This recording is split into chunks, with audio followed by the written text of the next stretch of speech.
વચનામૃત ગઢડા પ્રથમ પ્રકરણનું 27મું. ભગવાન અખંડ નિવાસ કરી રહે તેવી સમજણનું. તારીખ 28/12/1819 મંગળવાર. સંક્ષિપ્ત સાર. પહેલો, જે થયું, જે થાય છે ને જે થશે તે તમામ કાર્ય મને મળેલા પ્રત્યક્ષ પ્રભુનું કર્યું જ થાય છે. સાર બીજો, સારા કે મોળા એવા ધન, સ્ત્રી અને માનમાં સમબુદ્ધિરૂપ એવા જ્ઞાન, વૈરાગ, ભક્તિ આદિ ગુણે યુક્ત સંતમાં સર્વ પ્રકારે ભગવાન નિવાસ કરે છે. ત્રીજો, એવા સંત જગતના આધારરૂપ છે. ચોથો, સર્વ કરતા એવી સંતતા આવવી એ દુર્લભ છે. સ્વામિનારાયણ હરે, સ્વામિનારાયણ હરે. સંવત 1876 પોષ સુધી દ્વાદશીને દિવસ શ્રીજી મહારાજ દિવસ ઉગ્યા પહેલાં શ્રી ગઢડા મધ્ય દાદા ખાચરના દરબારમાં પરમહંસની જાયગાને વિશે પધાર્યા હતા ને માથે ધોળો ફેંટો બાંધ્યો હતો તથા ધોળો ચોફાળ ઓઢ્યો હતો તથા ખેસ પહેર્યો હતો ને ઓટા ઉપર આથમણું મુખારવિંદ રાખીને વિરાજમાન હતા ને પોતાના મુખારવિંદની આગળ પરમહંસની સભા ભરાઈને બેઠી હતી. પછી શ્રીજી મહારાજ અર્ધ ઘડી સુધી તો પોતાની નાસિકાના અગ્ર સામું જોઈ રહ્યા ને પછી બોલ્યા છે, પરમેશ્વરને ભજવાની તો સર્વેને ઈચ્છા છે, પણ સમજણમાં ફેર રહે છે.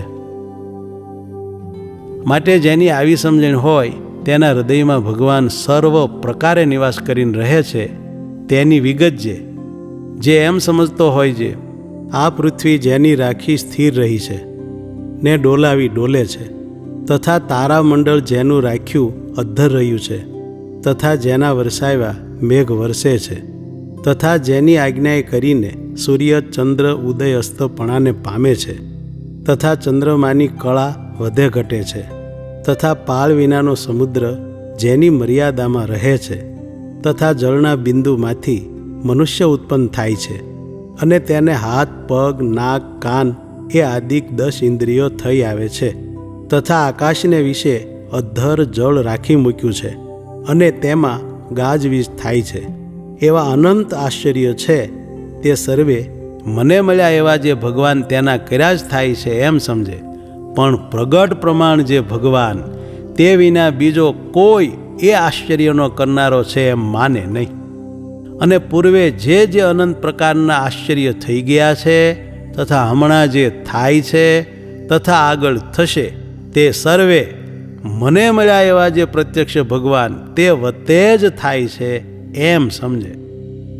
અને વળી પોતે એમ જ સમજતો હોય છે, ચાહે કોઈ મારી ઉપર ધૂળ નાખો, ચાહે કોઈ ગમે તેવું અપમાન કરો, ચાહે કોઈ હાથીએ બેસાડો, ચાહે કોઈ નાક કાન કાપીને ગધેડે બેસાડો, તેમાં મારે સમભાવ છે. તથા જેને રૂપવાન એવી યુવાન સ્ત્રી અથવા કુરૂપવાન સ્ત્રી અથવા વૃદ્ધ સ્ત્રી તેને વિશે તુલ્ય ભાવ રહે છે, તથા સુવર્ણનો ઢગલો હોય તથા પથ્થરનો ઢગલો હોય તે બેયને જે તુલ્ય જાણે છે, એવી જાતના જ્ઞાન, ભક્તિ, વૈરાગ્યાદિક જે અનંત શુભ ગુણ તેણે યુક્ત જે ભક્ત હોય તેના હૃદયમાં ભગવાન નિવાસ કરે છે. પછી તે ભક્ત જે તે ભગવાનને પ્રતાપે કરીને અનંત પ્રકારના ઐશ્વર્યને પામે છે ને અનંત જીવના ઉદ્ધારને કરે છે, અને એવી સામર્થ્ય યુક્ત થકો પણ અન્ય જીવના માન અપમાનને સહન કરે છે. એ પણ મોટી સામર્થ્ય છે, કાજે સમર્થ થકા ઝરણા કરવી તે કોઈથી થાય નહીં. એવી રીતે ઝરણા કરે તેને અતિ મોટા જાણવા. અને એ સમર્થ તો કેવો છે, એના નેત્રમાં ભગવાન જોનારા છે. તે માટે બ્રહ્માંડમાં જેટલા જીવ પ્રાણી છે તેના નેત્રને પ્રકાશ કરવાને સમર્થ થાય છે, અને એના પગમાં ચાલનારા ભગવાન છે. તે માટે બ્રહ્માંડમાં સર્વ જીવના પગને વિશે ચાલવાની શક્તિને પોષણ કરવાને એ સમર્થ થાય છે. એમ એ સંતની સર્વે ઇન્દ્રિયોમાં ભગવાન રહ્યા છે. તે માટે એ સંત તો બ્રહ્માંડમાં સર્વે જીવોના ઇન્દ્રિયોને પ્રકાશ કરવાને સમર્થ થાય છે. માટે એ સંતો સર્વ જગતના આધારરૂપ છે. તે તુચ્છ જીવનું અપમાન સહે તે એમની એ અતિશય મોટપ છે. અને એવી રીતની ક્ષમાવાળા છે એ જ અતિ મોટા છે. અને જે આંખો કાઢીને પોતાથી ગરીબ હોય તેને બીવરાવે છે ને મનમાં જાણે જે હું મોટો થયો છું, પણ એ મોટો નથી. અથવા સિદ્ધાઈ દેખાડીને લોકોને ડરાવે છે, એવા જે જગતમાં જીવ છે તે ભગવાનના ભક્ત નથી, એ તો માયાના જીવ છે અને જમપુરીના અધિકારી છે. અને એવાની જે મોટપ છે તે સંસારના માર્ગમાં છે. જેમ સંસારમાં જેને ઘોડું ચડવા ન હોય તેથી જેને ઘોડું હોય તે મોટો, અને એક ઘોડું જેને હોય તેથી જેને 5 ઘોડા હોય તે મોટો. તેમ જેમ જેમ અધિક સંપત્તિ હોય તેમ સંસાર વ્યવહારમાં અતિ મોટો કહેવાય, પણ પરમેશ્વર ભજ્યામાં એ મોટો નથી.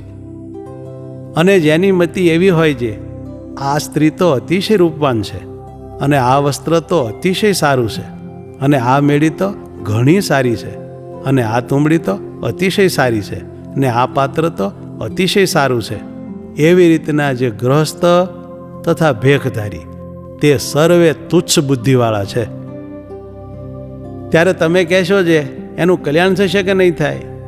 તો કલ્યાણ તો પામર જેવો સત્સંગમાં હોય તેનું એ થાય છે, પણ મોરે કહી એવી જે સંતતા તે એમાં કોઈ દાડો આવતી નથી. તથા પૂર્વે કહ્યા એવા જે સંત તેના જે ગુણ તે પણ એવામાં આવતા નથી, કાંજે એ પાત્ર થયો નથી. એમ વાર્તા કરીને જય સચ્ચિદાનંદ કહીને શ્રીજી મહારાજ દાદા ખાચરના દરબારમાં પોતાને ઉતારે પધાર્યા. ઇતિ વચનામૃતમ ગઢડા પ્રથમ પ્રકરણનું 27મું થયું.